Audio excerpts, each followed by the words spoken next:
And good evening, everybody. Welcome back to the Silmarillion Film Project. This is session number 39 of Season 5.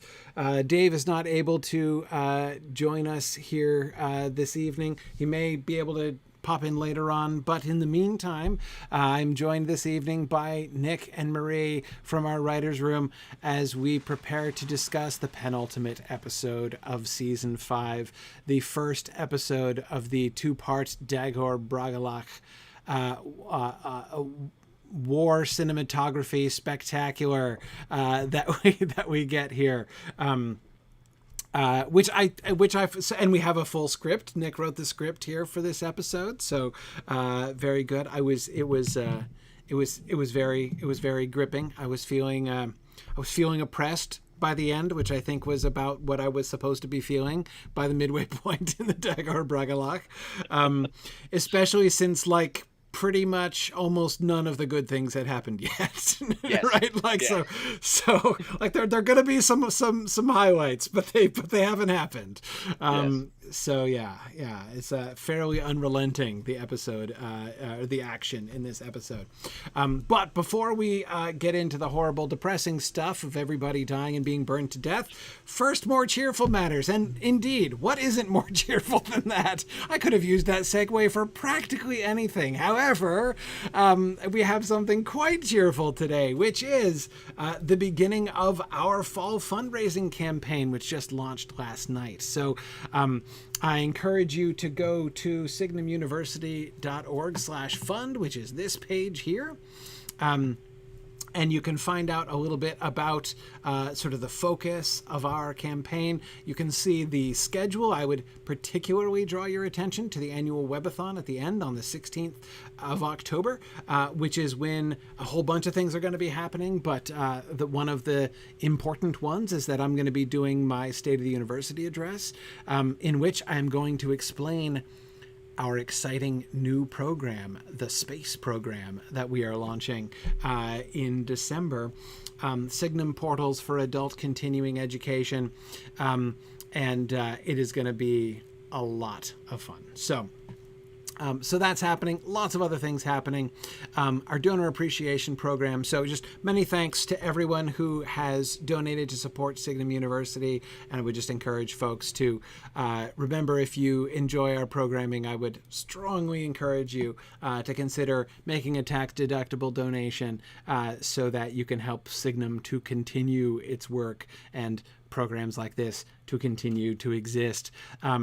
And also, I wanted to point out one last thing about that, is that we are doing a special drawing. So for our campaign this year, every week I'm doing a drawing where we're giving away one golden ticket. And the golden ticket is redeemable for one of... Let me get my bull page back.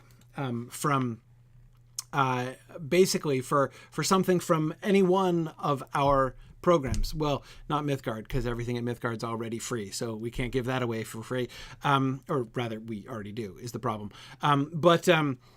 So you can get, if you win one of our golden tickets, you can redeem it for one of our space modules, for a month of one of our Signum Path classes, for a month of Signum Academy Clubs subscription for our K through 12 clubs, or for one of our anytime audits from our graduate program, connected with our graduate program. So we'll be making one of those drawings every Wednesday evening, and everybody who makes a donation to Signum University during the course of that week is entered into that drawing. And that includes, of course, people who have set up recurring monthly donations. If your donation falls in that week, you get entered into that one, and everyone who has a monthly donation will be entered into one drawing during the course of the campaign here. So anyway, just wanted to let folks know that was happening.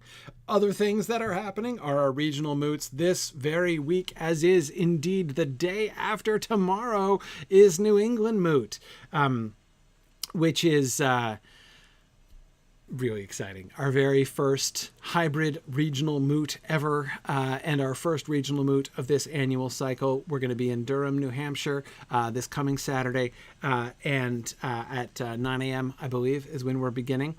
And you can still sign up. Oh, you can still sign up for both on-site or online participation. But I did want to emphasize that the sessions are going to be recorded. So if you sign up for digital attendance at this, or in-person attendance at this, then you get access to our archives, the recordings of all the sessions from that moot, which is pretty fun. So there we are. That is what's happening this weekend, and a mere fortnight thereafter comes Middle Moot out in Waterloo, Iowa, where Mike Drought is coming to be the plenary speaker. So you can come and meet Mike Drought and hear him speak, which is always great. And then we're going to have a great time there. So very good. Yes, and if you have a monthly donation and you want to talk about maybe changing it, or if you want to increase it, which I think is a great idea, you can send an email to donate@signumu.org. Just donate@signumu.org, and we can help you with that. All right. Let us now go to the depressing stuff. So here is the map of Northern Beleriand, which is where everything that happens in this episode happens. We have, so the important things to remember, right, is we have the 3 basic theaters of action. So we're just going to do a little quick review here so that we're prepared to kind of be throwing out these terms all the time. So we have Dorthonion, which is this highland here in the middle. Ladros, where the humans are over here. Now we have Angrod and Ignor up over here on the left-hand side, right? Yes, that's good. Yeah. So they're both on this same area, but they're not actually particularly close to each other, right? They're not geographically next door to each other. They're in the same theater, but not in the same battle. Right. Yeah. Separated by a substantial space here. And then over here on the right-hand side is where the Sons of Feanor are, and they're going to be divided into 2 different places. We have the March of Mithros over here, which is where we've got the Magor's Gap, and then we have the Pass of Aglon over here. Now, Ilana was wondering, and I can't remember either, actually, what the scale of this map is. This map looks like it's probably on the order of about 300 miles wide. Does that sound about right, Marie? I remember reading somewhere, we figured out at some point that Dorthonion is about 150 miles across. Okay. Right. That sounds about correct. I know we looked it up when we were trying to do the previous battle. Yeah. Yeah. Right, because we were trying to figure out how long it would take to get from Himring to the Fens of Sarek. Right. In a reasonable amount of, what is the time scale for that? So we did look everything up then, and there is a number for how wide Dorthonion is. The question is, does that number go from where to where? Right, exactly. Exactly. I think it is 150 miles, but does that include the gondolin bit? Right. But still, it's a ballpark. It's not 800 miles across, so no. Yeah. Okay. But it's also not 20 miles across either. So, right. It does give the basic scale. And then of course we have over here on the western front, we have Fingolfin and Fingon, and all of those who are going to be, and who are not in fact under assault during the Dagor Bragollach. The offensive from Angband in the north comes straight down across Ardgowan, breaks primarily upon Dorthonion, and then also sweeps around to occupy the Sons of Feanor over here. By which, of course, Morgoth corrects the mistake that was made in the Dagor Aglareb by our construction, right, in that the Sons of Feanor were left free to come in to the rescue, basically, from the side. They get pinned down over here so that Morgoth can carry on here, especially in the Central Theater, more or less uncontested. He hopes and believes. And of course, one of the big questions is Finrod going to make it up? But of course, Finrod is in Nargothrond, which is off the map, down to the south, substantially south of everybody else here. Which really, kind of brings up a really sort of fascinating question about Finrod that never really gets answered. Like, he's not... I mean, okay, there's Tolsirian, right? There's Minas Tirith there, which he built. Yeah. But I mean, it's kind of a, minor contribution to the Leaguer, and the fact that he's down there and his armies can't do anything to help when, the assault actually comes, does kind of suggest a sort of a weakness in his tactical position down there. Or, I mean, like, he's really on his own, and it's not a huge help to everybody else up there. Perhaps. Right. That's deliberate, that when Turgon removed himself to Gondolin, he removed a large portion of the forces of the Noldor and the Sindar with him. And when Finrod built Nargothrond, he also removed a good chunk of who can show up for a battle on the northern front there. So both of them made decisions to create a safe haven, not on the front line, and therefore their armies are not on the front lines. They're not part of the League. Right. Yeah. So yes, Tolsirian was built earlier, before his... When he was actually playing with the team there, yeah. Right. And so it was a very important strategic place. So Finrod understands strategy. Right. But Nargothrond is not about helping the Leaguer. Right. Absolutely. Fingolfin maybe has opinions on this. Right. Well, one could argue that the reason why this vision was sent to Finrod to build Nargothrond as a retreat and a refuge is specifically so that an entire huge group of people wouldn't get toasted along with Aignor and Angrod up there at in Dorthonion. It's just more people to get incinerated when the dragon comes to town. Right. Or more people to assist with the resistance of the incineration. I mean, that's the obvious trade-off, right? Maybe. I mean, yeah. Yep. Yeah, no, it's... But Olmo seems to think... Right. Yeah, Olmo did seem to have suggestions about that. Every time I look at the Silmarillion map, I notice something that I never really focused on before. So, like, right now, what I'm looking at is like, man, I forgot that Dimbar stuck in that far. Like, drove such a large wedge between Brethil and Neldareth. Yeah, I'm used to thinking of Dimbar just as that region, but I kind of in my head imagine Nan Dungortheb, with Dimbar there at the edge of it, being like a band, right? Whereas Dimbar is like it's a whole wedge sticking down there, almost dividing. Brethil is more separate than I tend to remember in my mind when I'm reading. But anyway, sorry, that's just it's the thing. There's always a thing. There's always a thing, and that's my thing today.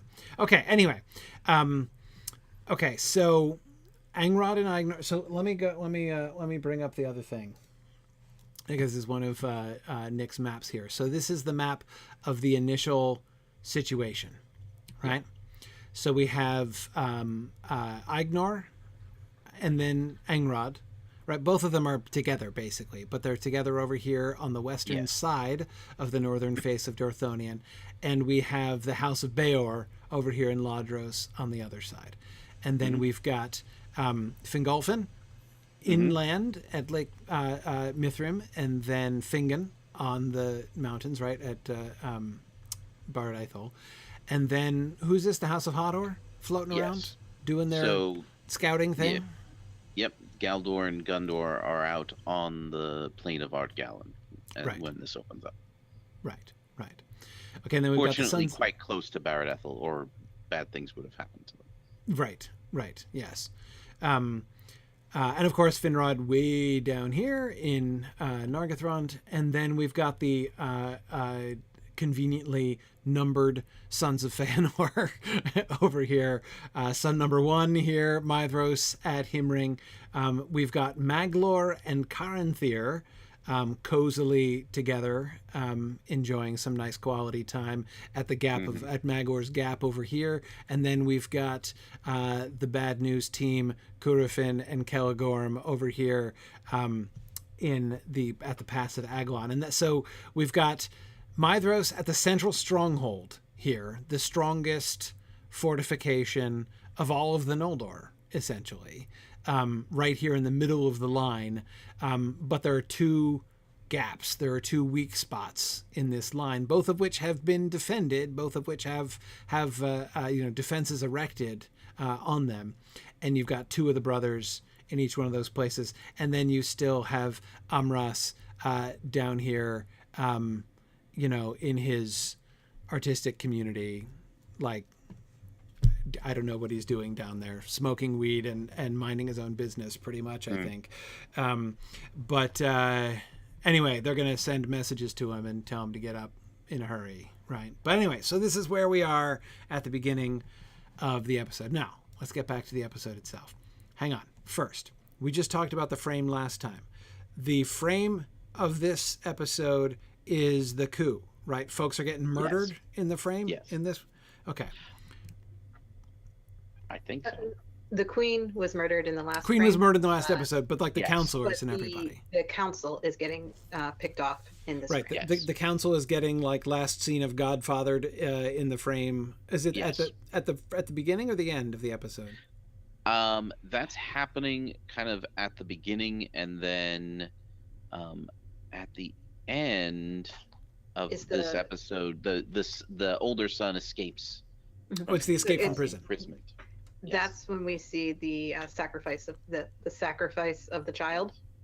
Right, of course. I'm forgetting. It's my favorite thing. It's the juxtaposition of the parade and the battle. Right. Okay.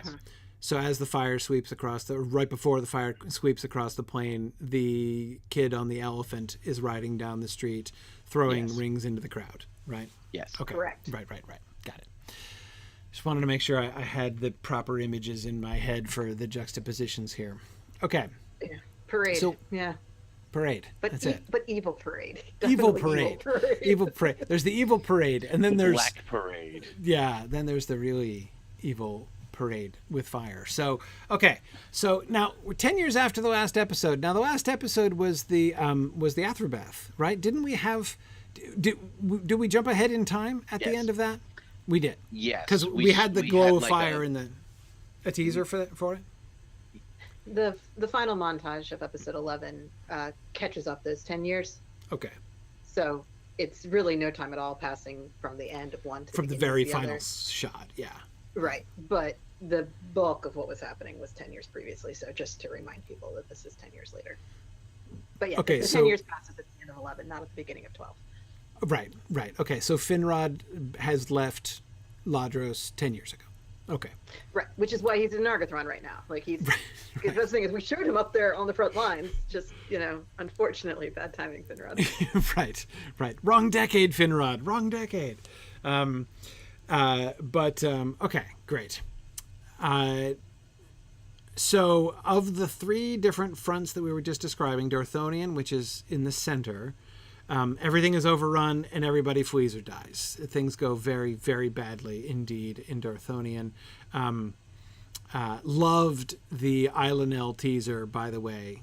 That's like my favorite thing that will delight diehard Tolkien fans when they saw it in the episode, but won't mean anything to anybody else. This one poor schmuck running around saying, "Ilanel, where's Ilanel?" Oh man. Oh. Payoff to come. Loved it. So then the Western Front, in which they're just kind of helpless. They're up there on the hills. They've got a great view of everything that's happening. Yeah.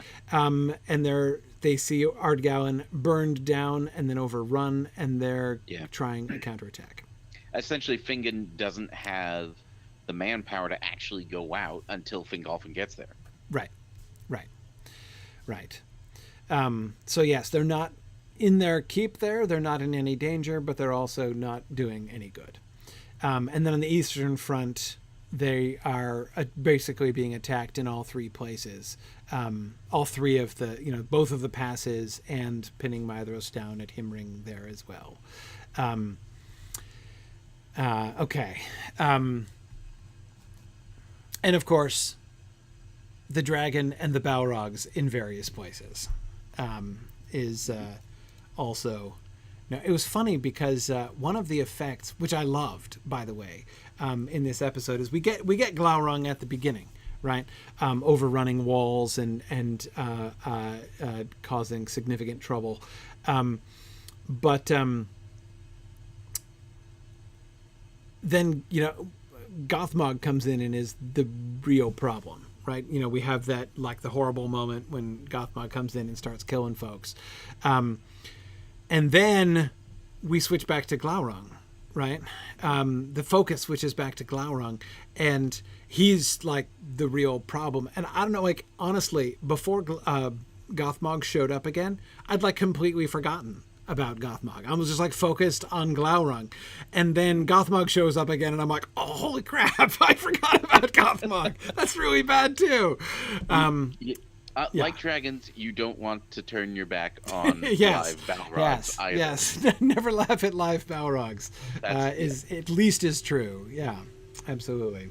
Right. So obviously, having so many things to juggle in this episode, because this war is taking place in so many different places, to try to make sure the audience didn't forget about the dragon, we began each act with Glaurung. Right. What is Glaurung doing? So I'm sorry that you forgot about the Balrogs for a little bit there. No, it was good. It was a great effect. Yeah, it was a great effect. Because it seems like they're only doing the one thing, but then they can move. So now they're somewhere else. Exactly. And they show up again in a completely different place, unexpectedly. Yeah. No, that was good. I liked it. But yeah, it is a lot to keep up with. Yes. Yeah. And one of the things that we decided very early on when we were discussing the episode was to do a lot of very high angle shots of the various, like, getting broad sweeping, like essentially from like airliner height almost in some of these instances, so that we could see what was happening. Good establishing shots of where we are and who's there are absolutely critical. There's a lot of banner stuff in this episode. Nick was very careful to establish that when you see a new fortress, you see whose banner is flying. Whose over banner it. is there? Yes. So that which is part of the story. It's not just like window dressing either. It's literally part of the story, and it's also going to be part of the story in episode 13 as well. Right. Absolutely. Yeah, no, I like that. Like the, when is Finrod going to be here? And like shot of Tol Sirion with Finrod's banner still not there, right? So you can see at a glance, nope, still just Orodreth sitting there and not able to do much. And one of the critical pieces of that is that we know that Barahir is waiting for Finrod's banner to appear above Minas Tirith, and so when we see it, you'd have to be really paying attention, but you would know, Barahir knows. Right. Yes, exactly. Yeah, no, I like that. I thought that worked pretty well. Okay, so let's think about them sort of one by one here. We had noted that Dorthonion, the land of pines, has wooden fortifications chiefly, which are not optimally suited to repelling an oncoming flame, not to mention the dragon. My least favorite part of this is the part where we prove the snooty sons of Feanor right in their low opinion of the fortifications in Dorthonion. They make some mistakes in this episode. They do. But yeah, I mean, it was kind of, The problem wasn't that they were incorrect. The problem was just that they were jerks. So, and maybe could have helped instead of criticizing. But yeah.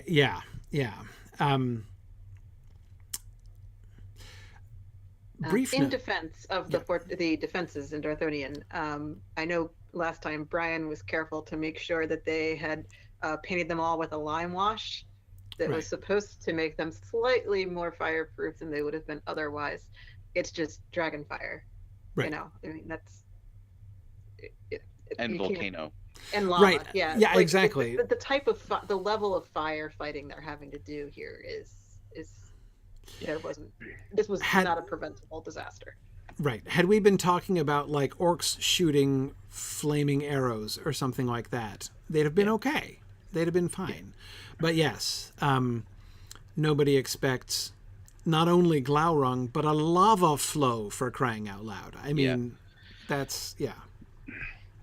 And I imagine that this lava flow is at least on the temperature levels of Mount Doom, which I have figured out from calculating that it is hotter than actual lava, because actual lava won't even melt steel. And presumably people in Middle-earth can melt steel, which means that the One Ring must be able to withstand temperatures that hot. Right. Well, yeah, true. You need a higher heat to melt gold than steel. Right. Exactly.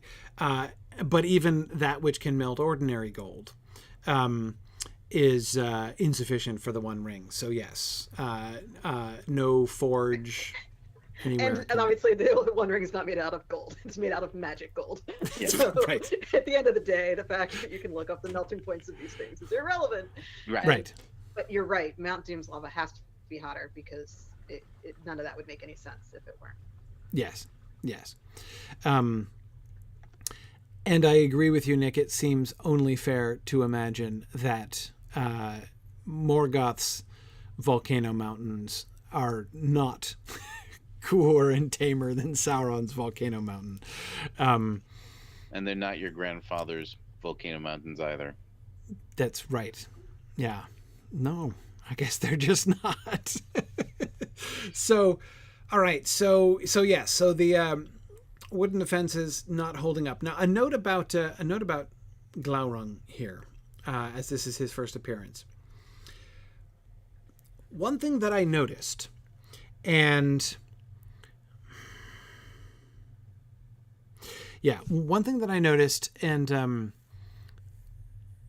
I think I liked it, but I just wanted to talk about it a little bit.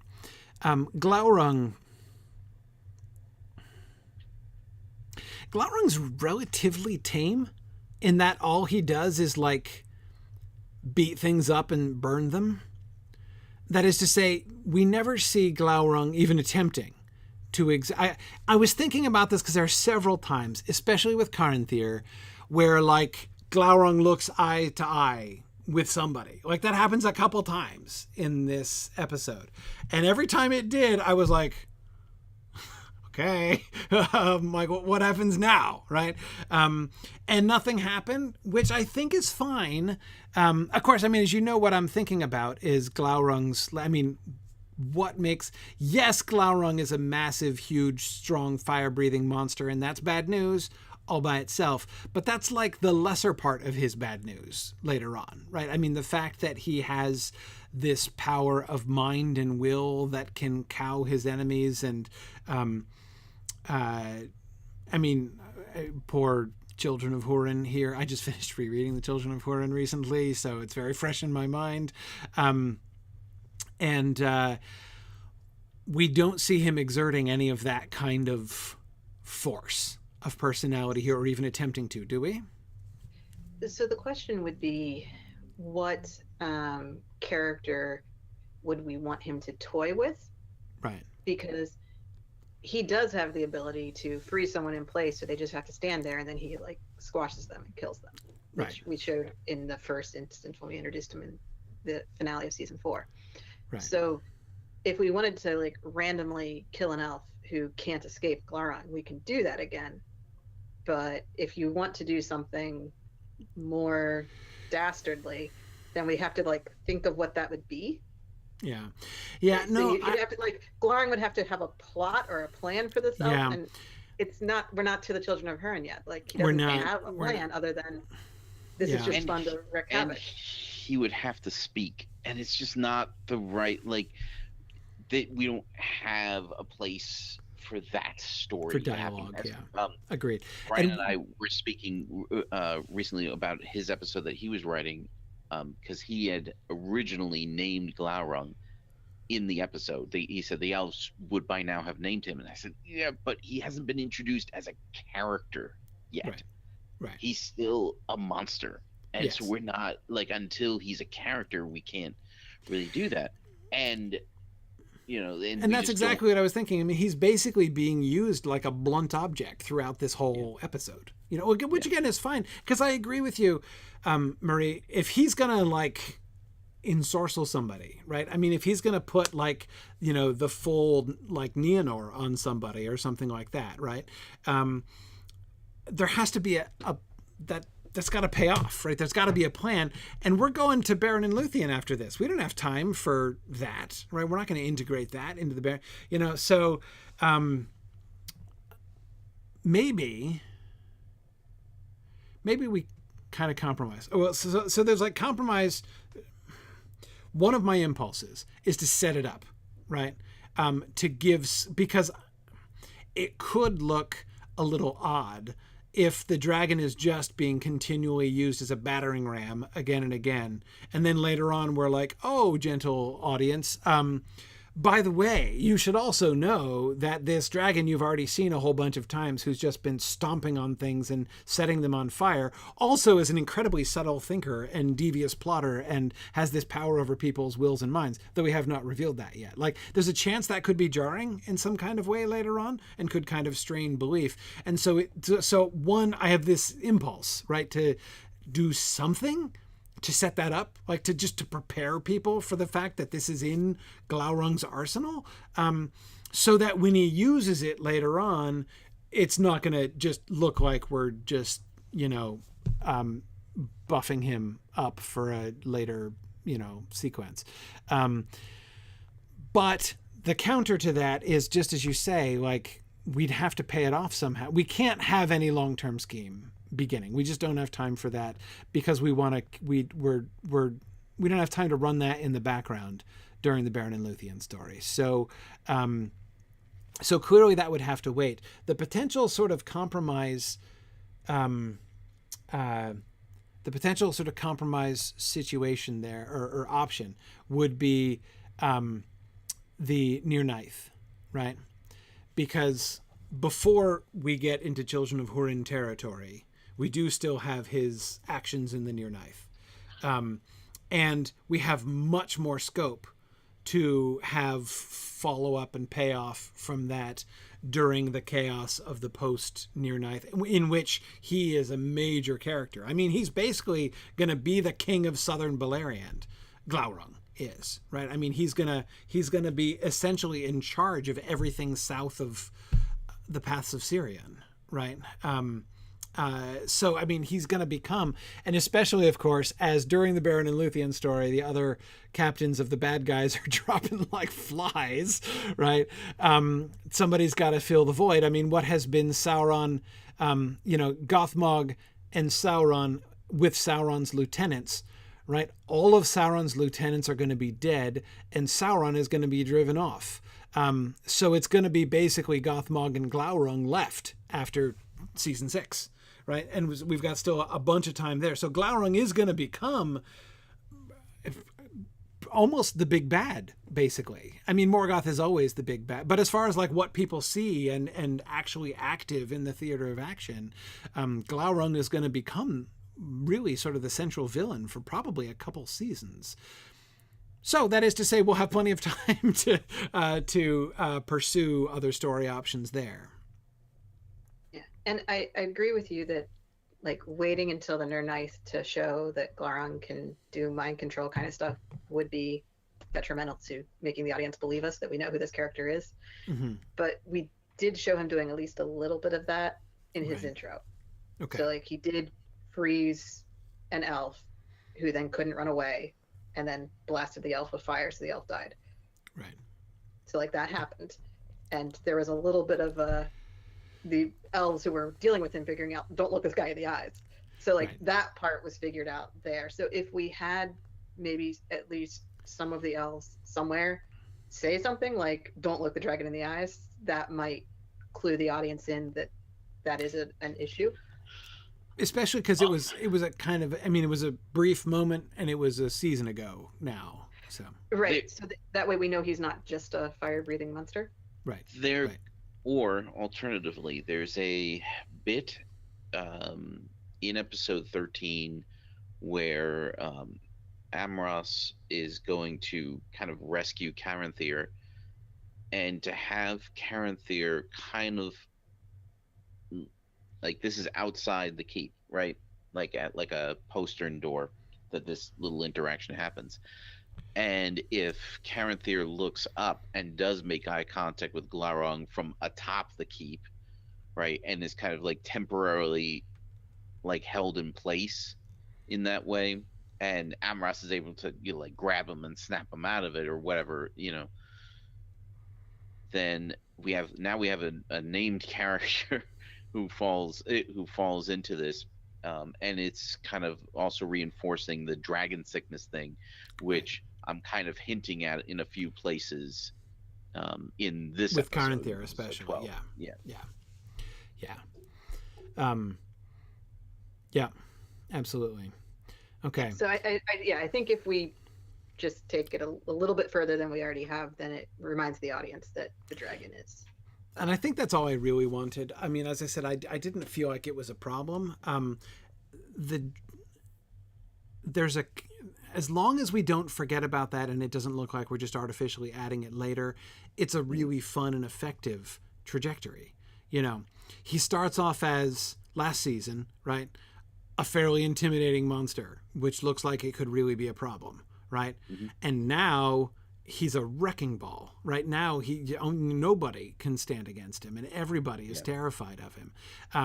He's now a huge, terrifying monster, and then we add the other level, right?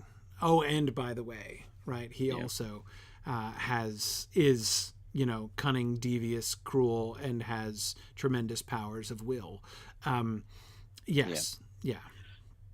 Two things, while we're on the subject of Glaurung, two things that we definitely need to like bear in mind moving forward, because we are running out of time to deal with these two things.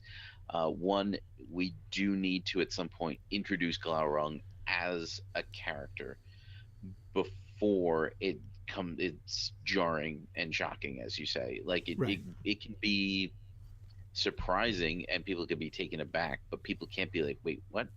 Really? Right. And two, because I think I said A before, so now two. Yeah, Ilani, he has not spoken yet. So, and two, we need to figure out how to get him out of Keep Helivorn, because we're creating a little bit of a problem with us. Not an insurmountable problem, but just something to think about moving forward. Is we have to get him out of Keep Helivorn, so that he can participate in the Near Ninth like he's supposed to. And Mydros is going to be doing some mopping up. You know, it's true. Keep Helivorn, like, it's a pretty attractive locale. For a dragon. And the idea that he would be driven off, leaving Caranthir's treasure behind, like, I kind of need to know that story now.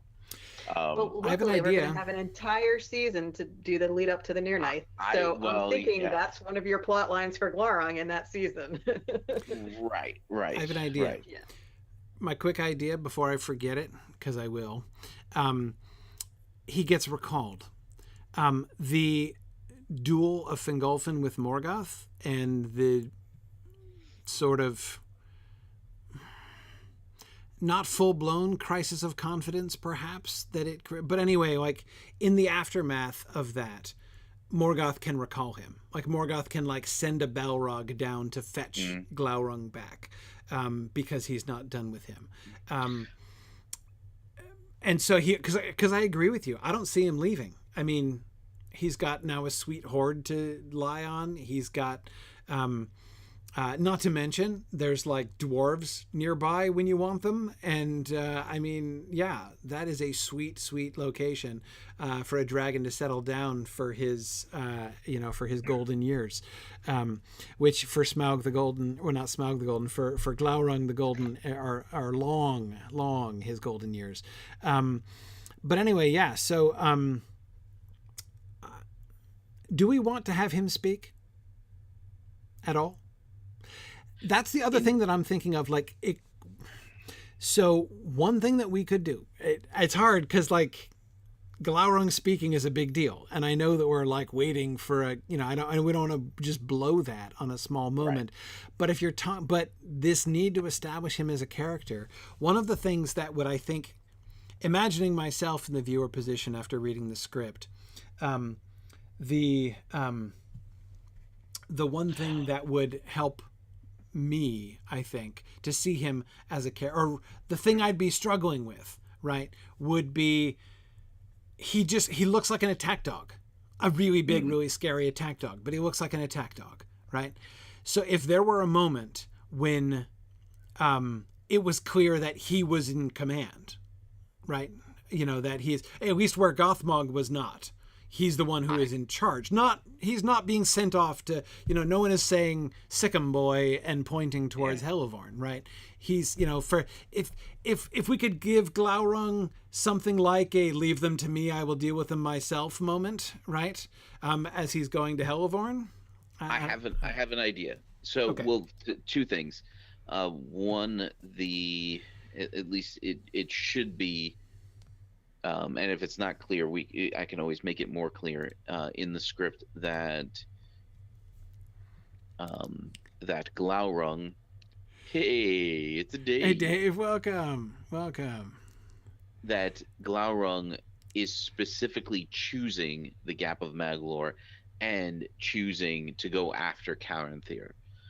Now I'm currently working on episode 13, and there's a moment when Glaurung first attacks Keep Hellevorn when he first breaches the gate, and he starts immediately heading for the keep, and Caranthir is up on top of the gatehouse, which Glaurung has just busted through, and Caranthir just realizes what is happening. Like, he realizes what Glaurung's actually after here, and yells "thief" in Quenya, right?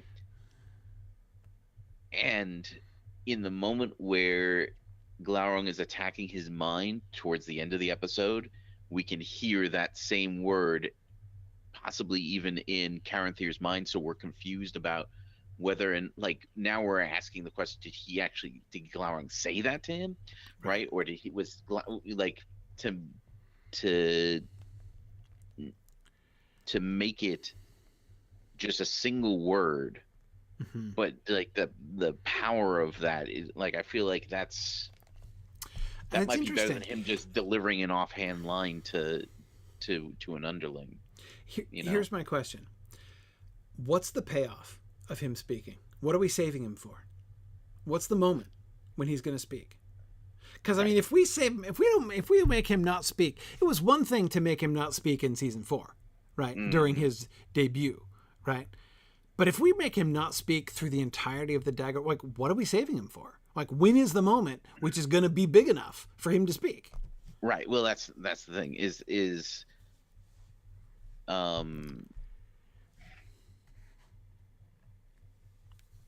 by choosing to not give him a story prior to the finale of episode of season 4, we kind of set ourselves. We kind of did this where we created this burden, and to have it come out in the middle of a battle, it just feels really kind of like, because that doesn't seem like an appropriate payoff to it, whereas paying off him being able to speak by actually interacting with a named character,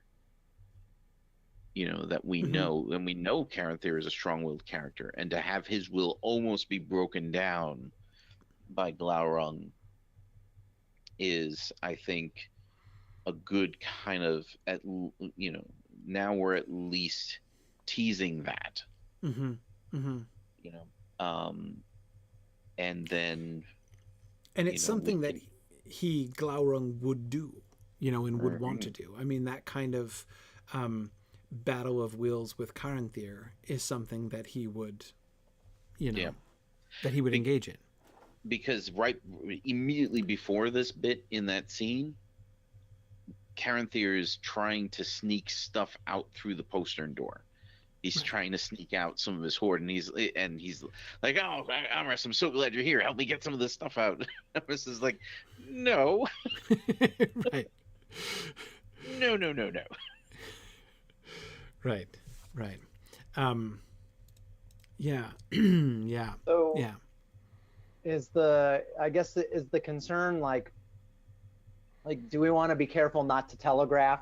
Like, do we want when he starts putting the whammy on people, like like during Children of Hurin, do we want that to be a surprise and shocking and horrifying, or so do we want to make sure we don't telegraph that? Is that the concern? Well, that's exactly the question is between giving that up too soon on the one hand and making it seem like by the way, we didn't mention that he also had this power that he's not been using for some reason up until now. Right.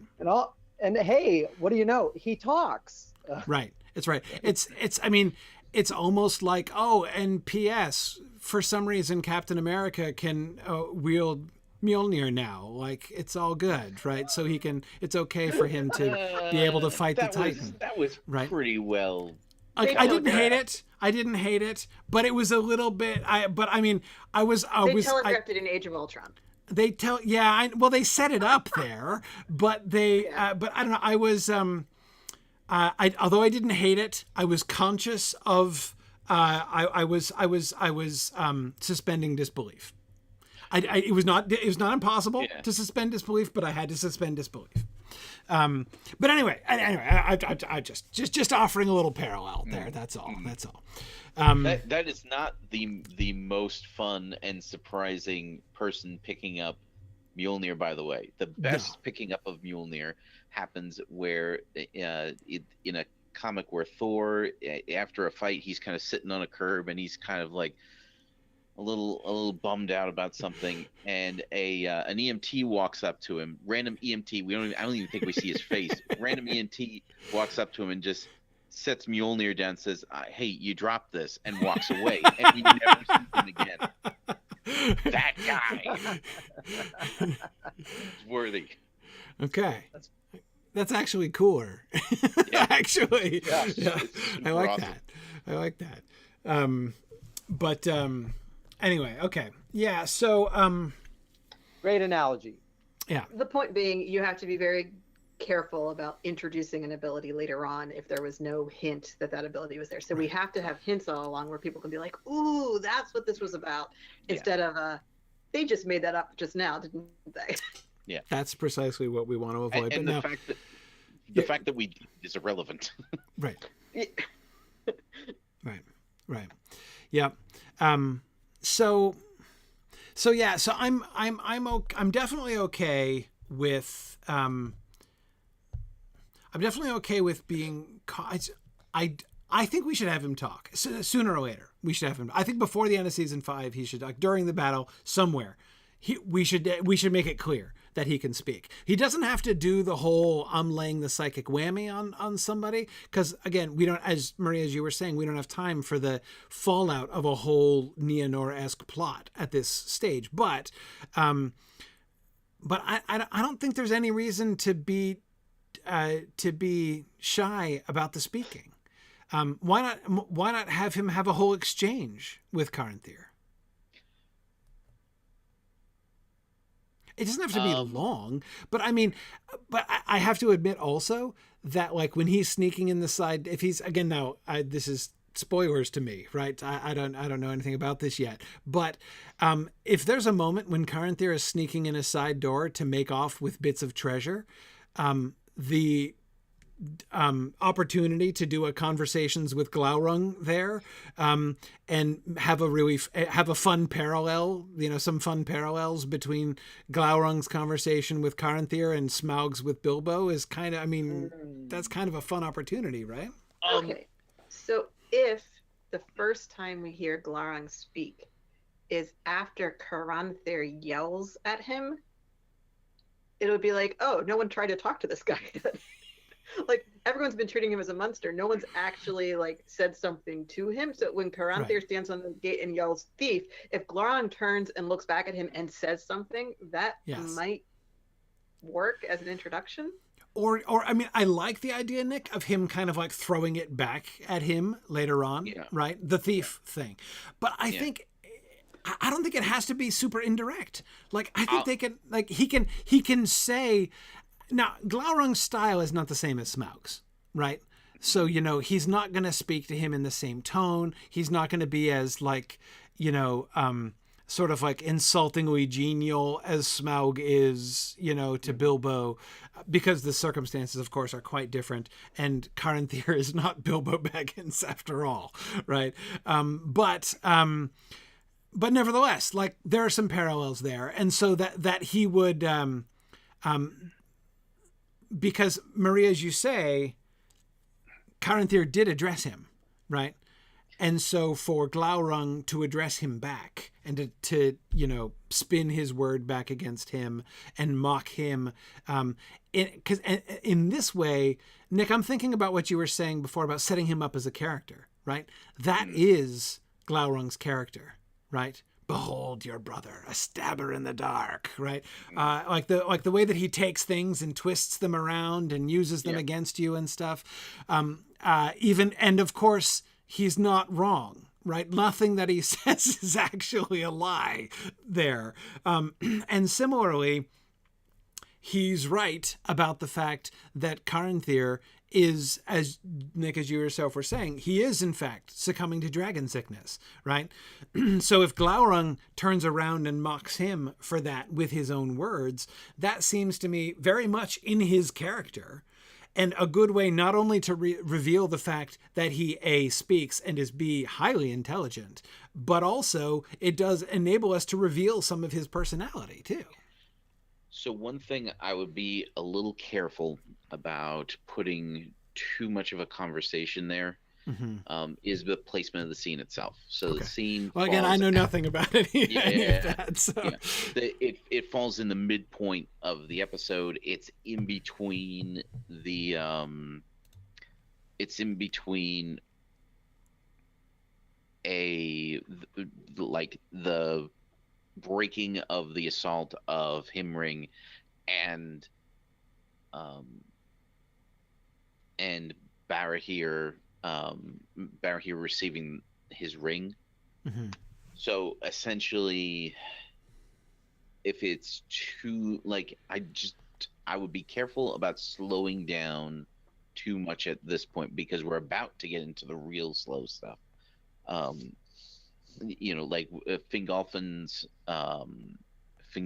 forces haven't fully retreated back into Barad Ethel yet, so there's a number of things that I'd be a little bit careful with. So I'd want to keep it kind of condensed, if I would be content with one sentence. Okay. Right. We don't need to do the full conversations with Smaug thing here. If he just said one sentence, the one sentence which shows A, I can talk, B, I'm highly intelligent, C, I'm cruel and devious, D, I am perceptive enough to see what's going on with you and to throw your words back at you. And then Caranthir and Amras, who apparently is there, again, I'm guessing, I will just be like, holy crap, it can talk and run, right? Because, they're already sufficiently intimidated by Glaurung, or whatever. Again, I don't know exactly what's happening there, but I assume some running is going to happen thereafter. And so, one speech, one short speech could show those things and establish that and give us even as a teaser of his character, right? Of who he is and what he can do, so that later on when we hear him speaking and acting, it's not going to seem odd. The other thing to keep in mind is that we're about to reveal that another character can speak next season that we haven't revealed can speak yet, and that's Huon's going to have a few lines. Right. So the question of which of these characters did you want to surprise the audience with first, of like, oh no, it can talk. Right. We probably do want to get the Glaurung thing out of the way in episode 13 if we possibly can. Yeah. Yeah. Because, like I said, Huon's going to sound like, you guys just made that up just now. Right. Like, since when could this guy talk? And honestly, he's had conversations with Caligorm where, you know, Huon speaks dog and Caligorm speaks dog, so everyone is happy there. It's just apparently Luthien doesn't speak dog, so he has to use Elvish with her. Right. And Baron. Right. Yes, that is going to seem stranger. Setting up all the reestablishing the prophecies of Huon are going to be fun next, but that's a next season issue, so I won't think about that now. But yes, you're right. We're already going to have one unexpectedly talking animal in the next season, so let's maybe stick with the one there. And anyway, like I said, I feel like it was a good idea to not have him speak in season 4, right? But I feel like it's time. Like it feels like it's, you know, the Dagor Bragollach is the revelation of Glaurung in his, you know, majesty, right? And so therefore we're just, if we don't show any of that, we're just sandbagging him at this point for, you know, I think no benefit really. But we're, you know, we will not show the full whammy. You know, we will not show what he's really capable of, like with the Children of Hurin, until we get setups for that. But yeah, thinking about his role in the in the Nearknife is going to be really interesting, because he's not going to be a siege weapon in that battle. So that's going to be fun.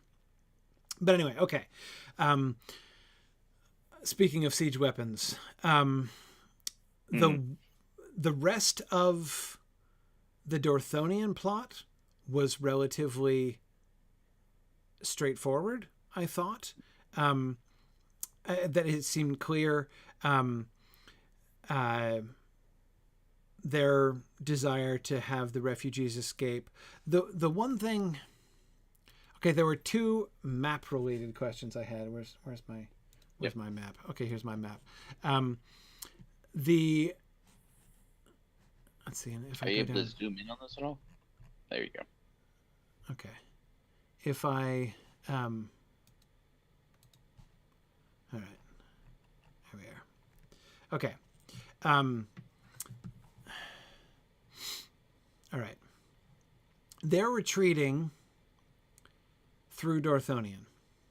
One of the things that was really hard to convey in the narrative was, I mean, this is a 150-mile retreat. This is not a retreat. It's a journey with an army chasing you, right? Yes. So that was one issue that I'm wondering if we could, like, the humans in Ladros are really exposed. They have a path of escape. But even the way that they referred to the Pass of Anach and heading down to Brethil and seeking refuge, if I didn't know the map already, I would have thought that was closer than it is, basically, if you see what I mean. Yeah. I didn't feel like it totally conveyed, you have got, like, Emeldir, you need to take the women and children and lead them on a 150-mile march to the pass and then go from there to Brethil. So somebody needs to voice, like, we'll never make it. That's way too far. We're all going to get How can we travel that distance with them behind us? Yeah. I mean, it's, again, that it's not a retreat, it's a journey. It's in there, but not and in fact, they don't all make it. Like a bunch of them get caught. You know, so so to make it clearer that it's a very long way, that the expectations are not that every single person is going to make this escape. Yeah. And I think that either Baragund or Belagund would be a good person to have say something like that, because they have wives and kids, and Right. and those are the people who they're going to be most concerned about here. Right. Right. I mean, I think that in it's fact comes up later on too. although it's So, like a touch awkward. I mean, somebody could even literally say something like, you know, how are they going to do a journey of 150 miles with the enemy right on their tail? You know, I mean, like, it's a little awkward to like be as explicit as say that, but something like that's that's 8 days. It's 8 days journey. Like, right. Just to emphasize that. The other kind of payoff of emphasizing that a little bit more, which I think is worth it also, is to emphasize the accomplishment of Emildir, right? Like, yeah. what she does is non-trivial. Like, she performs this relatively low-key but deeply heroic act of getting them there and succeeding in leading them down to and through the pass and out of Dorthonion. And if people aren't really getting how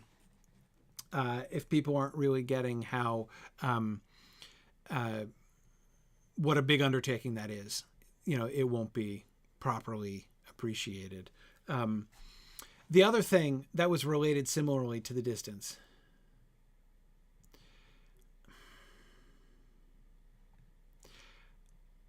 I loved the scene of Andreth in the distance. But it felt like a guilty pleasure, because I was like, how would she be that close? Like, wouldn't they be like, I mean, they're running away from armies coming from the north. Wouldn't they be hugging the southern mountains as much as they could and then going down through the pass? Like, how could Andreth possibly be in sight range of where Angrod and Angrod and Agnar are? Well, okay.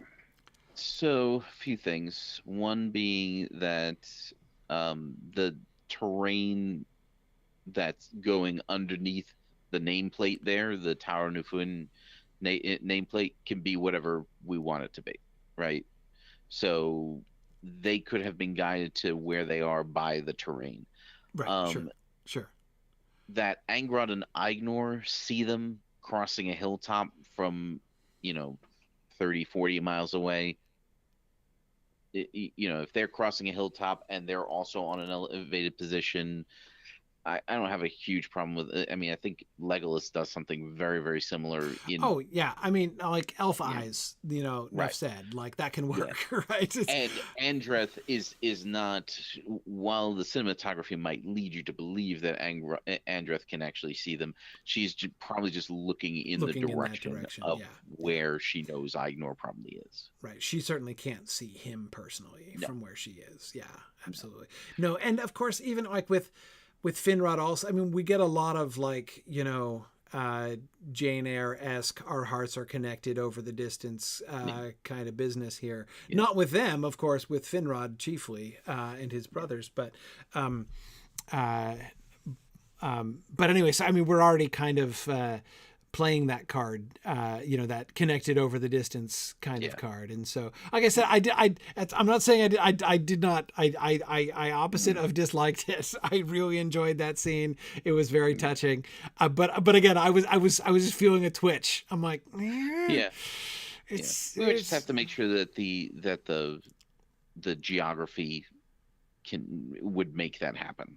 Right. I think it's really the only, and maybe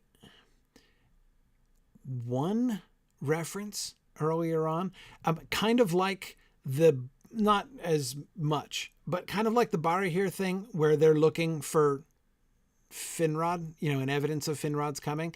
If Angrod and Ignor could say earlier, I mean, they don't, obviously they're so not exactly this, right? But basically if they could have an exchange, which essentially boils down to, we have to hold out until like the you know the House of Baor is going to be fleeing from Ladros, and if we flee, they have that conversation, right? And if we flee, then they're going to get toasted. But like, if there could be something which even gestures towards like, and we'll know that, you know, they have gotten out when we see them, you know, like keep an eye over there, because if they cross, they're going to have to cross that right there, that ridge, and we'll know, because it just seems really serendipitous. Like, oh, if only the House of Bear will say, oh, look, there they are. Guess they're safe. Okay. Like it felt a little serendipitous, right? Whereas again, if we do manipulate the terrain such that there's like a, you know, a trail on the mountainside that they would have to be crossing to head towards the Pass of Anach, and Aignor and Angrod know that, they could even like post somebody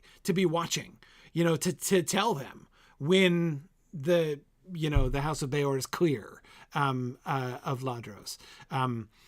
I don't know. Like I said, it doesn't have to be a massive intrusion into the plot, but if there were something like that, I'd feel a little more comfortable with it. Do you see what I mean? I'll take a look at it.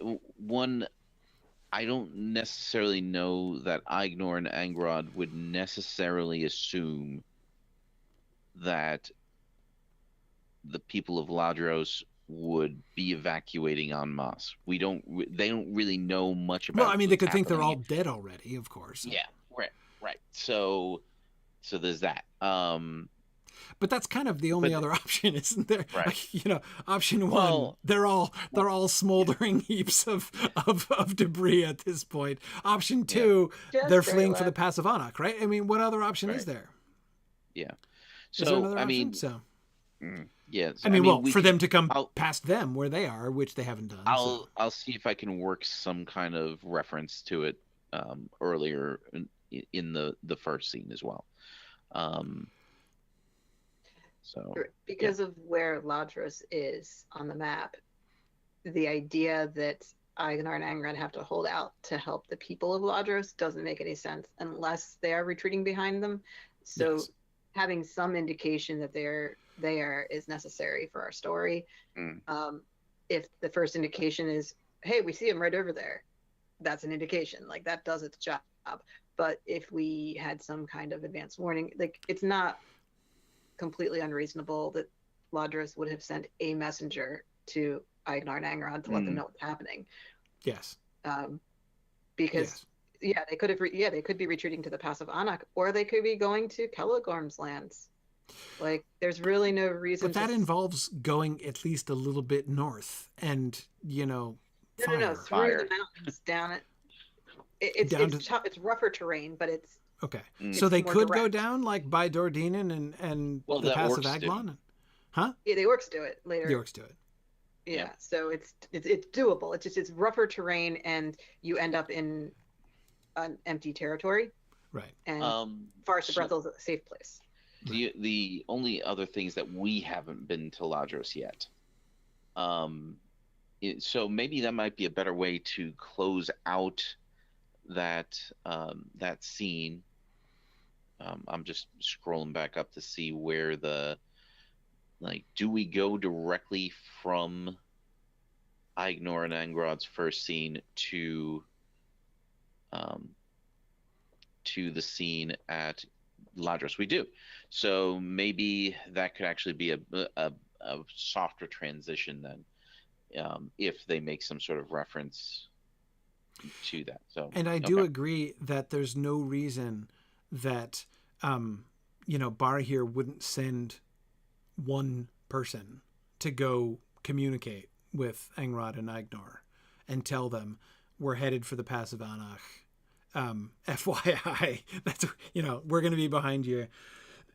I mean, they could even, they could even send up a signal, right? I mean, they could even, shoot a flaming arrow in the air to say, like, hey, look, here we are. We've gone past. Retreat. Or similarly, Angrod and Aignor could do the same. They could send a message to Ladros and say, get out, take the Pass of Anach, we'll hold them off as long as we can, let us know when you're clear. Why wouldn't they do that? They might, but that would, if that message, the very next scene we're having that conversation, Right. So Not enough I time. feel like that might take some of the air out of that conversation because that whole thing centers around, well, what are we going to do?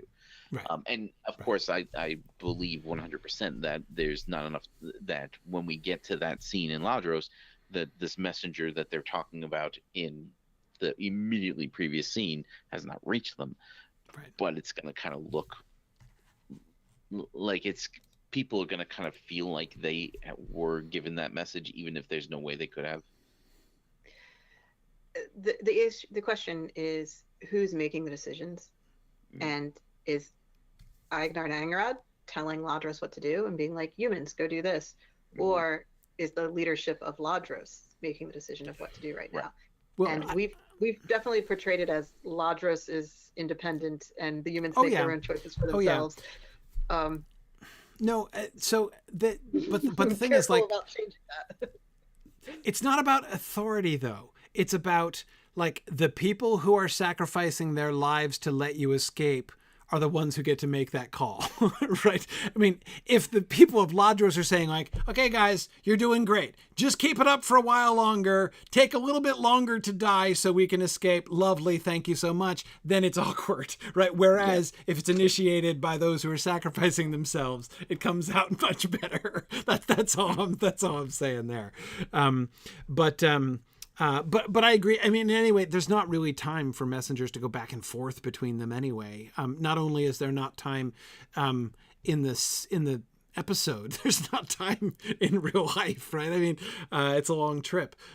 So I was only thinking of a messenger just to have it said in front of the audience, essentially, so that there would be some sense that it would be, or could potentially be known, even if the message could not ever actually be delivered. But, I don't know. It's not like Dorthonian has like, fire escape maps on it or something, like they've run fire drills in the past. Here's what happens in case of lava explosion from the north. You guys go over here and we'll hold them back over here. It's not like they've planned this exactly, but we do have Aignar and Angrad deliberately doing it. Right. We could have, during the retreat of the Men of Ladros, we could have an elf messenger reach that group of refugees, and I know that at one point we have Baron report back to his father about how the refugee status is going. Yes. And he could, in that report, say, and they've heard word from Aignar and Angrad, who still stands, Yes. Yeah. Actually, that would like be good. In the Baron scene. So, yes. The question is that scene before or after Aignar's death? After they're dead. Yeah, but that's the point, is messengers get delivered later. Yeah. So, I mean, it would show some of the chaos of battle, or it would confuse the audience. But no, I kind of like it. That they're going to yes. I do kind of like that they're already dead. Like, the audience knows they're already dead. Baron doesn't know they're already dead, but they know they're going to be, so like they hear the message that they are going to stand and delay the enemy as long as they can. And that's even more ominous if the audience has already seen them die. Right. So if we were going to send the messenger, it would be in the scene where Aignar decides to stay with his brother. And it would be like, oh, there's humans over there on the ridge, send a messenger out to tell them we'll stay as long as we can. And I like that way the messenger who gets sent is the one elf who survives. That's right. Exactly. And I actually like that, like, even just the drawing attention to the humans on the ridge over there thing, so that it just doesn't sound like complete serendipity in that moment. It was the serendipity of it that was kind of making me twitch a little bit. So, well, I mean, I don't know. Tolkien's pretty rife with that kind of serendipity. The scene in which Baron and Baron have the conversation about, like, kind of what's happening in the world and getting reports back and stuff like that. At that point, Barry here already has scouts operating in northern Dorthonian, which is kind of necessary because they need to be doing that in order for Andoril, not Andoril, Narsil to make it to Emeldir by the end of episode 13. So like there's having a messenger come up and say at that point that, hey, we're holding out for you up there in the north where everything is clearly burned down, and you have scouts reporting that it has not gone well. But it would establish that the elves had sent a messenger to the refugees earlier, and by the time Barahir's getting the report of this, it's obviously way after the fact. It's an old message. Yeah. So it would show the lack of communication. And it would remind the audience about Agnar and Angrod who are dead and why they died and what their sacrifice meant. Well, I mean, keep in mind, it's been days at this point because Emeldir is reaching the Pass of Anach here. So, and there's been enough time for Barahir to send scouts up to Dorthonion and for them to come back. So we're not talking about like this elven messenger has been doubly beaten by human scouts. I see. In occupied territory. Like Right.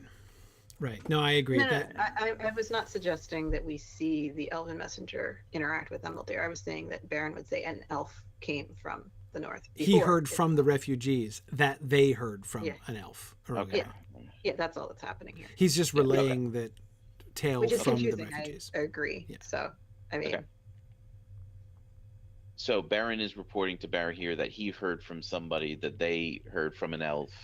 Exactly. A few days earlier. Okay. Exactly. Which is just how it would work. And that's the most current information they have. Yeah. That was the last word they received from the stronghold. Yeah. Okay. It's the last thing that you could know what be I mean? known. The last message that got out was that message. Yeah. Yeah, no, I mean, I hear you, Nick, but it's actually one of the things that I like about it. I mean, it's to yeah. Okay. I'm sorry, Nick. Here, put in this thing that doesn't make any sense. It'll It's not a confuse huge everyone deal. who hears this line. Yes, But we please add really this line. felt that it was too clear, and we want more confusion and misunderstanding. That's what, yeah. If we could possibly make it muddier and more confusing, that's what we would like. Yeah, absolutely. Cool beans. Let's do it. I thought you'd love it. Yeah. Great. Well, I'm glad that's settled. That's good. So let's move off of Dorthonion. Over on the Western Front. Okay. So this is where, let me go, having gone rid of my other maps. I think everything here is pretty clear, right? Yeah. One of the things, Nick, one of the most interesting choices on the Western Front, scenes in the script, I thought, was the, like when Fingen goes through and names everybody. I got a super ominous feeling when that was happening. I'm like, they're all gonna die. Right? That was I just, oh man, that was like the most ominous scene in the entire episode, really. Yes. I was just Actually, like, I think only one of them's gonna die. It's fine. Are we getting a chance to kiss them all goodbye right here? Yeah, man, this is awful. Yeah, I got to write 2 inspiring speeches in this episode. It was fun. And so that one, as you say, I was kind of borrowing a little bit from some of the things that Henry V does by naming, my fair cousin Westmoreland and all the he starts naming people. And so that's what I was going for there. Fingolfin's speech, I pretty much almost lifted whole cloth out of a speech that Napoleon gave. It's 100%, and it works under the circumstances. But yeah, yeah. But yes, I'm a huge word thief. So yeah, no, that's cool. That's cool. So you're a writer, in other words. Yes. Yeah. Yeah, no, that's cool. So no, I liked it. Getting apart from the fact that I was sure they were all going to die, I quite liked it. That's the point. That's Yeah. really what I'm going after. There is kind of giving the people the idea that, oh, we're saying goodbye to these people, and we are in fact saying goodbye to one of them, but Right. it's not the one you think you're saying goodbye to at the time. Right.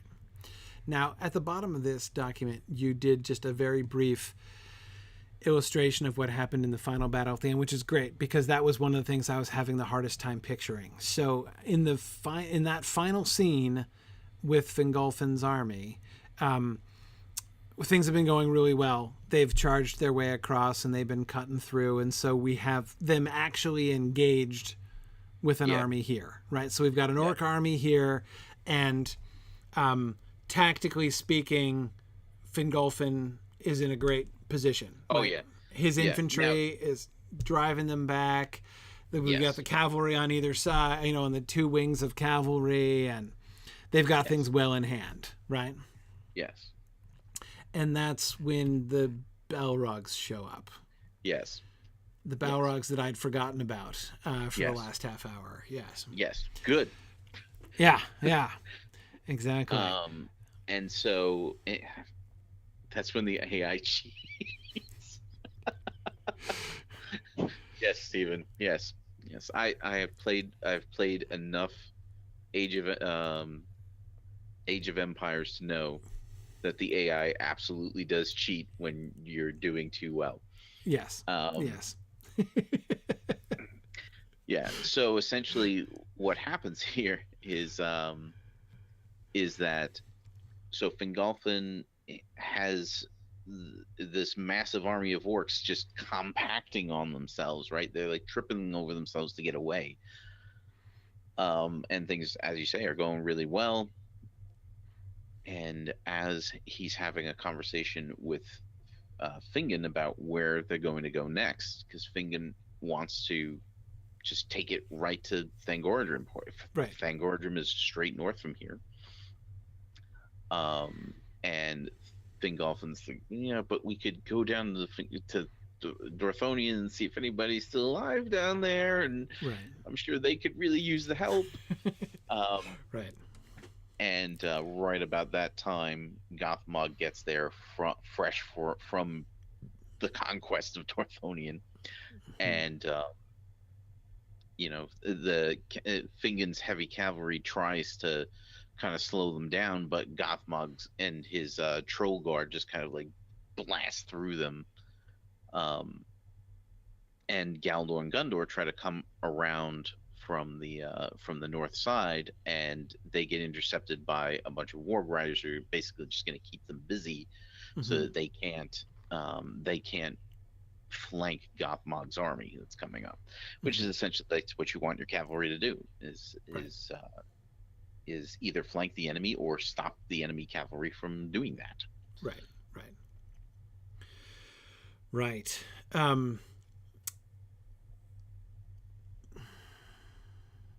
What happened to Angrod and Ignor's banners?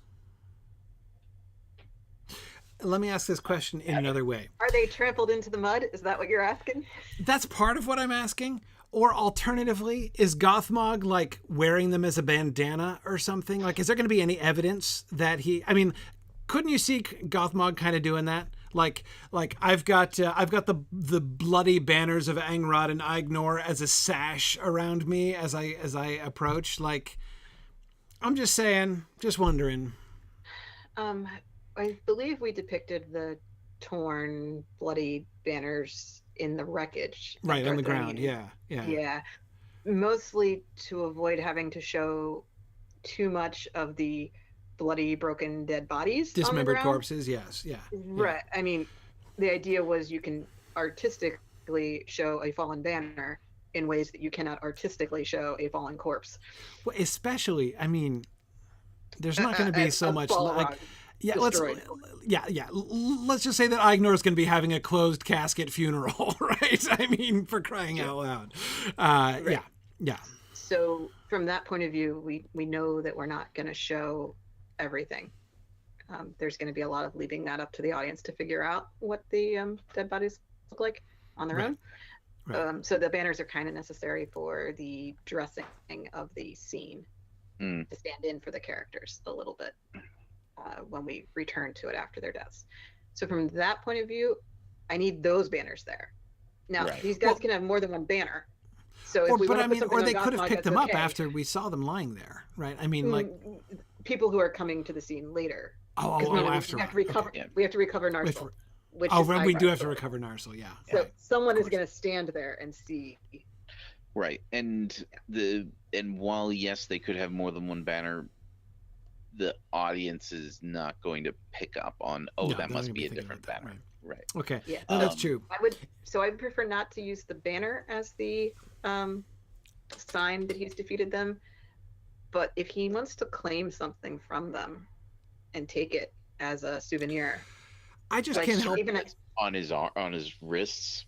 I just can't help but think of just lop off a hand and take that with you and be like, look, I've got a hand. I can't help but think of Celebrimbor's corpse. You know, like I mean, corpse. They're not above that kind of thing, and I would have to think part of the Gothmog has to be hoping to not just drive off, but significantly discourage Fingolfin and his army, right? So for him to come up with saying like, hey, look, I got your nephews right here, or what's left of them, right? Something like that. But I was trying to avoid the whole, like, I'm going to, carry their corpses on a pole. Okay. Kind well, of they thing. probably there's always the bundle of heads. Yeah, no. Okay, so they probably wear circlets, which they weren't wearing during the battle because they had their helmets on. But in general, there are circlets somewhere in that fortress. Right. And, a circlet that fits on an elf probably fits on Gothmog's wrist.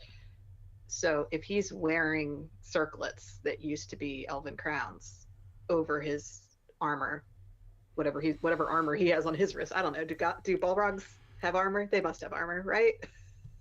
Maybe. I don't know. I mean, they're on fire, so I'm a little confused as to their need for defense, but yeah. I'm assuming they have something. I mean, they wear clothes, right? They're not just like on fire with nothing. Probably.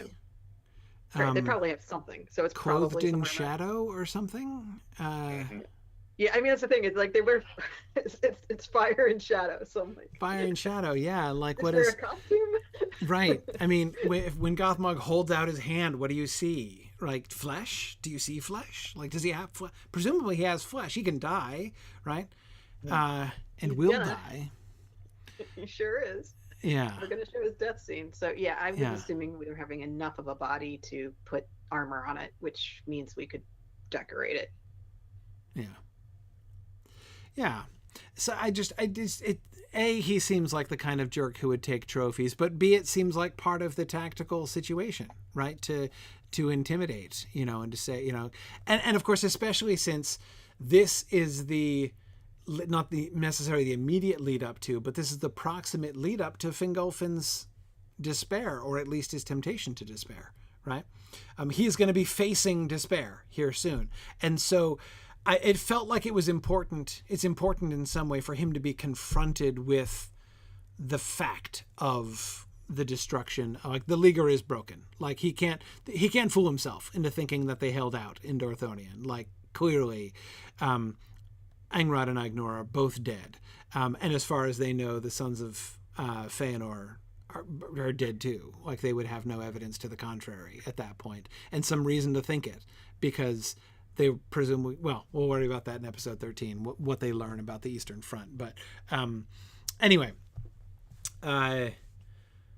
so yeah, some kind of trophies to really rub in Fingolfin's face that Dorthonion is gone and Angrod and Ignor are dead seem like a good idea. Okay. Yeah.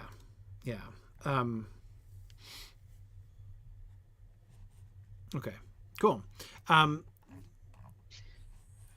So, what was I going to say?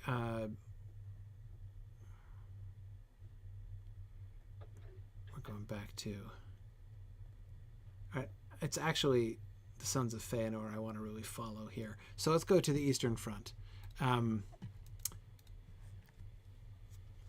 right. So we've got the 3 separate Feanorian engagements. Celegorm and Curufin in the past, both on their with their cavalry, right? And this is the first time we've met Warg Riders? Yes. Well, Second. no. Yeah. We introduced Warg Riders when Ragran escaped from Angband. And Right. Hador came up to save him. There was one band of like 30 of them that Hador's guys had to take out. Yeah. So that's the only time we've ever seen them before. This is the first time we're seeing them at army levels. Yes. Right. Okay. And the first time we've seen them go up against Noldoran heavy cavalry. Right. They're super effective. Yes, they're super effective. Absolutely. A very apt parallel there, as it is exactly like, using the proper Pokemon type against the other proper Pokemon type to oppose cavalry with wolves is a really, really good plan. So yes, very much exploiting the weakness there. Okay. And so then we have, the battle situation with Celegorm and Curufin is relatively simple, right? They're there in the pass. They're out because they're cavalry, right? So they're not sitting behind walls. They're out, and then they meet the Warg Riders in the field, and they get into big trouble, and they end up fleeing more or less in disarray back to the walls, and then flanked from Ladros as the orcs come through from there. Did the Huan Drogluin loved it tease work for you? It did, yes. Yes, like one of those moments when like the two people almost meet on the battlefield and then don't, setting up the battle for later on. Yes. Providing Draugluin the opportunity to taunt Huan later on, because Draugluin's army defeated Huan's army, on the field that day. So he's got some things they can have a lovely canine conversation. They can be speaking dog with subtitles or whatever. Walking around each other. Yeah, in exactly. Circles. Like Simba and Scar and Land of the Lion King. Exactly. Yeah. No, I was seeing all kinds of fun setup possibilities. So I did like that. Also, by the way, it was, I think, that moment, the Draugluin moment, was really the only moment when it became obvious that Sauron was like part of the party here. Like we don't see Sauron at all anywhere in the battle, and nor did we see any of his captains. Of course, Tevildo is dead, but Draugluin and Thuringwethel are there. One of the things, Nick, I was thinking when you were describing the like wide angle flyover shots was, it makes me think of Thuringwethel. Last time we got flyover shots, it was Thuringwethel, right? Yeah. So it's kind of that, but again, like that didn't end up explicitly materializing anyway. So I had one little tiny niggle asking like, what's Sauron up to? Is this like the Gothmog show? The Dagor Aglareb was the Gothmog show, right? Which is one of the reasons why it went poorly. So the evidence of no, this is the boss is home. So this is Morgoth's show. This is Morgoth's show, and everybody's pitching into this. Well, again, we don't see Sauron himself, but Sauron was maybe not given the opportunity to choose the timing of this battle. Yeah. So he's not very involved. And the only reason the Warg Riders are there is because he set that up earlier, where he basically promised Bulldog, like, oh, so your guys are useless. I guess you need some wolves. Let me help you out with that. So he kind of lent out his werewolves to Gothmog earlier in the season, and that's why there are Warg Riders now. So he's insinuated himself into Gothmog's forces. But but that's it. So yeah, that is his only involvement in this, because Gothmog's keeping Sauron out. Right. There is a scene where he makes an appearance in episode 13, where he is so basically Sauron and Maedhros are going to give opposing breakdowns of what's just happened, both saying, and this is terrible for our side. Okay. Like they're both going to kind of come to that conclusion, and then we're gonna. So episode 13 is gonna have a lot more Sauron in it, because he's also in the final scenes as well. Right. Right. Yeah, he's important there. Yeah. Okay. I had toyed with the idea of having him lead the assault on Himring, because I really needed somebody who could talk and taunt Maedhros. But that got shut down. So Gorgol makes his first appearance. So okay. So on the subject of Gorgol, what's Bulldog doing? Don't we already have a orc dude to talk? Yes, when we need a talking orc dude? Somebody thought he would be better used fighting Finrod in the Fens of Sarek. Oh. And he cannot be in both of those places. Yeah. Somebody did say that, didn't they? Yep. Darn it. Should have known it was my fault. It's always your fault, Corey. It's always my fault. Now, to be fair, Baldock doesn't play a major role in that battle at the Fens of Sarek. Like, his presence there is not super important. Like, they capture Gwindor's brother. Ooh. So it's going to be a good payoff for that. The other problem is that Bulldog has been, like, he's lost every engagement he's been involved in. Like, every time we show Bulldog on the field, he loses. Right. And so it would be kind of nice to not do that this time. So giving it to Gorbald, because the path to promotion among the orcs is to lose a major battle against the elves. Well, yeah. I mean, it's hard. It's hard to be the captain of the Washington Generals. It really is. Like that's sorry, that's probably maybe too obscure a reference for some. The team that goes around playing against the Globetrotters to lose all the time is called the Washington Generals. So it's not a great gig being the captain of the Washington Generals. And you're right. I mean, that's like the life of an orc general, right? Except less so in the Silmarillion. You win a pretty significant percentage of your engagements in the Silmarillion. Yes. From this point on, you do. Yes. Yeah. Up until now, they haven't done so great. It's true. But it's true. This battle is where that changes. Yes. Yeah. Okay. So why did people not want that to be Sauron? Because I can definitely see the attraction of the particular taunts. I mean, I was feeling a little bit that those particular taunts, like the Jail Crow taunt, was weaker than it might have been coming out of the mouth of a random orc I'd never met before. What's the argument for not having it be Sauron? I'm pretty sure you're the one who wanted Sauron to not be involved in the Dagor Bragollach. I'm pretty sure we took him out because you decided not to have him there. If you're thinking that maybe that's not important and we could have him involved, then while we maintain his frustration with the whole thing, I don't know. I mean, now that we've decided to have him frustrated, he's an outsider voice. And his final note for the season is Morgoth doesn't know what he's doing. Right. And I need to do this myself. Like, that's where he's getting to at the end of next episode, and that's why we're going to see season 6 open with him taking Kilsirian. Right. So, I mean, on the other hand, it's not get to the point.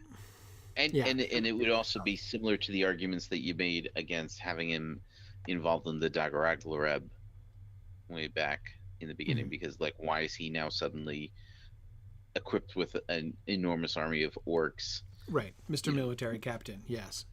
Right. Whereas when we set that up in season 6, we can definitely do the work of having him ask for a force to take on Minas Tirith. Right. And I if we're getting to him in the next episode, then I'll be happier with the way that that's coming out. Because I agree, his important trajectory. We don't want to really show Sauron the company man, right? Yes. We're showing Sauron the outsider who is cooperating because, the boss ordered this, right? This is Morgoth's show, this battle. And this is no Dagor Bragollach, right? This is not Gothmog just making a hash of things. Right. This is panning out reasonably well. This is a well executed offensive here. Yeah. Anyway, I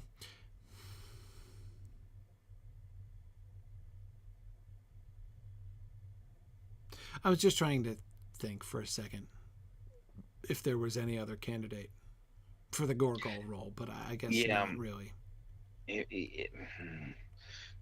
If there was anybody, I would happily put them there. I mean, it could be Balldog. It's just that, like, I don't want to signal too heavily to the audience that this is that Mithras has this in the bag. Yeah, and no, I had forgotten about Bulldog in the Fens of Serech anyway. And I do like the idea of that, because again, if we don't have any captains, if it's just a gang of orcs at the Fens of Serech, then it makes Finrod look really weak, right? Yeah. I mean, he's the only one who faces no captains of the bad guys. All he faces is like a miscellaneous rout of orcs and still gets his butt kicked, right? I mean, right. Oh great! I'm so glad we were waiting on those reinforcements. That was great, guys. So having some significant strength there to oppose him seems good. And Draugluin is there, which, like, Draugluin is not. We've not shown him as a military commander or anything like that, but it gives Gorgol a little bit he's more got stature. Muscle behind him. Mm-hmm. Mm-hmm. Yep, he's got stature. Okay. Yeah, they're really. We have a lot of fronts for bad guys to be at. Our bad guy pool is our talent pool for the bad guys is spread pretty thin across this battlefield. Yeah. You also didn't want Sauron to lose. Right. And obviously Himring's not going to fall. Right. So if we put Sauron there and then Mithras defends against Sauron, like, yay, Mithras, that's really cool and all. But I don't think that helps the character arc you wanted for Sauron. Right. Nor the character arc we want for Luthien, for the matter of that. Exactly. If Mithras beat him first, then it's like right. We don't want Mithras to soften him up and then Luthien to take him down. So yeah, no, I agree. He should be. We do need to make sure that Sauron looks like he is at the apex of his arc when Luthien takes him down, or else we're going to be undermining Luthien. Now, I mean, if you wanted to put Sauron in the Fens of Serech, then you've got a Sauron versus Finrod teaser for next season. And capture. But Nick, don't you have setting up the Dungalef thing, and of course with the Minas Tirith connection, the Tall Syrian thing. Yeah. That would seem relevant, but Nick, didn't you need him over there? Sauron, weren't you planning on him over there? Sauron on the Eastern Front? No, he needs to be in Angband by the end of episode 13, which by the end of 13. But weren't you talking about a scene where he and Mithras are both talking about the tactical situation? And no, they're not talking to each other. I know not to each other, but yeah, okay. But so he's in Angband at the time when that happens. Okay. I wasn't understanding that. I thought you had him over on the Eastern Front, Sauron. No. Okay.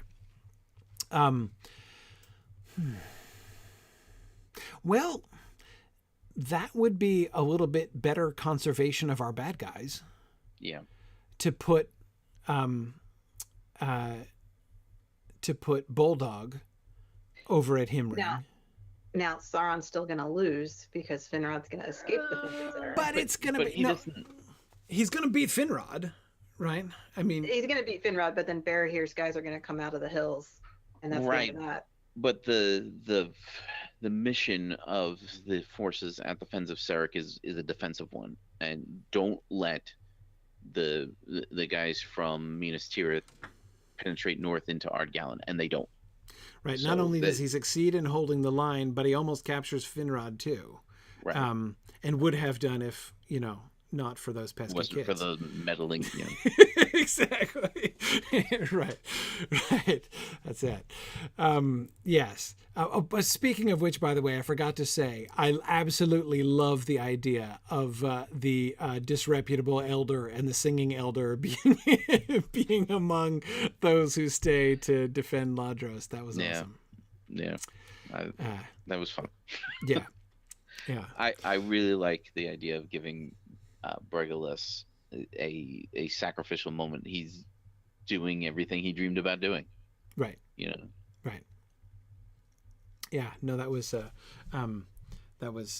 cool. But anyway, cool. All right. So also the other thing I would say as far as Bulldog's military reputation is concerned, having him at Himring, it's not. Well, I don't know how exactly you're planning to run this, but it's not like Himring is going to be like a hideous, crushing defeat. It's not like his forces are going to be annihilated. He's just going to not take the castle, right? Right. And eventually he's going to withdraw. So that's not the same thing as like, and then somebody's going to mop the floor with Bulldog again, right, to make him really look weak. In the end, I think it's really just going to make Maedhros look strong, and there's nothing wrong with that. So. As I'm sure Marie would agree. Right, then we have the Maglor Caranthir situation. And we already talked about this in connection with Glaurung, of course. So that seems... By the way, it was one of the low-key surprising things to me was how you played Maedhros at the siege. How Maedhros was like Mr. Cool and Collected under attack. I thought that was really cool. I was not expecting that. Give it some time. Give it some time.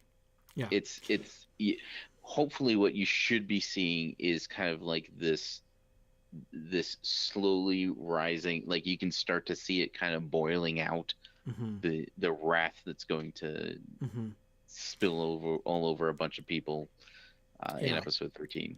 I loved it.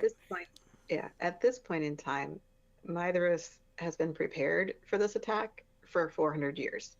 Yeah. So in the preparation stage, he's still in, I know exactly what I have to do, and I'm putting all my pieces in place.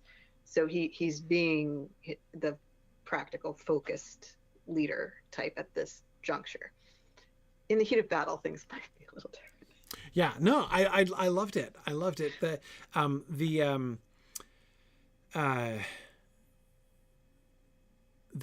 calm,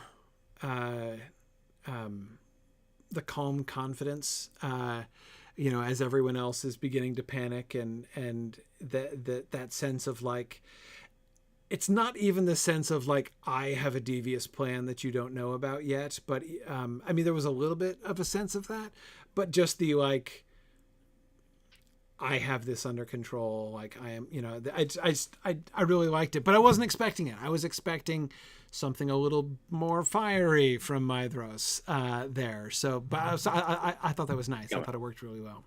It's coming.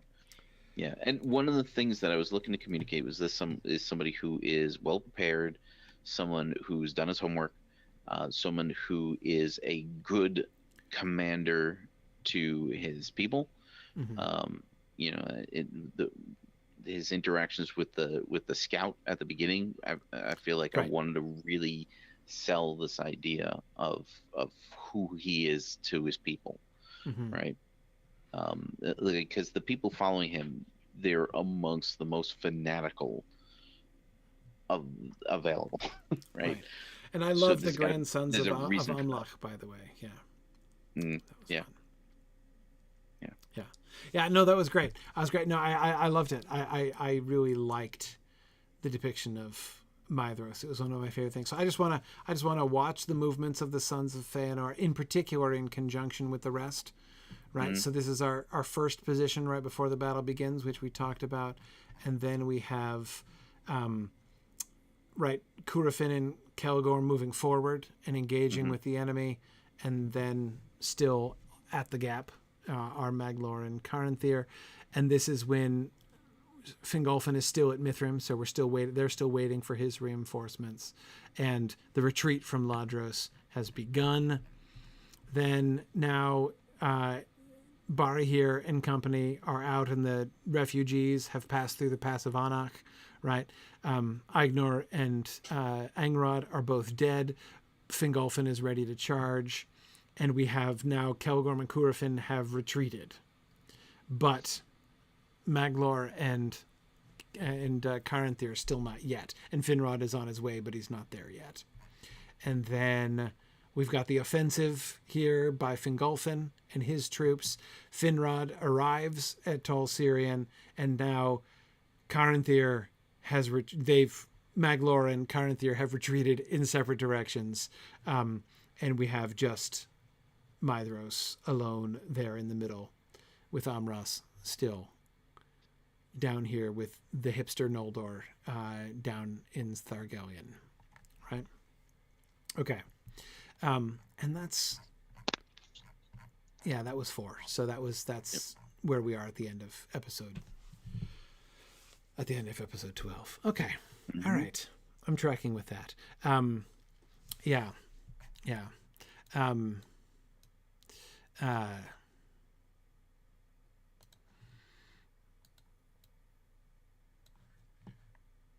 Oops. Sorry. Okay. Good.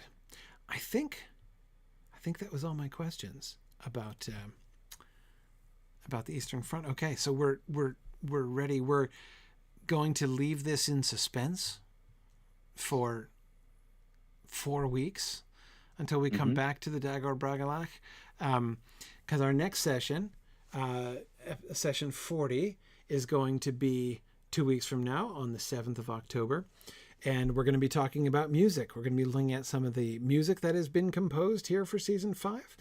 Philip Menzies is going to be showcasing the work that he did for the soundtrack for this season. And also, Tony Mead is going to join us to talk about the Into the West song, the song from the House of Beor at the beginning of the season as well. So we're going to be discussing the music. I always look forward to the music episode. So that'll be happening next time. And then back to the finale, the last episode, and the last session, right? That will be, so we have, after tonight, 2 more sessions in season 5. And then we can finally indulge ourselves in thinking about Baron and Luthien for after that. So fantastic. Awesome. Thank you.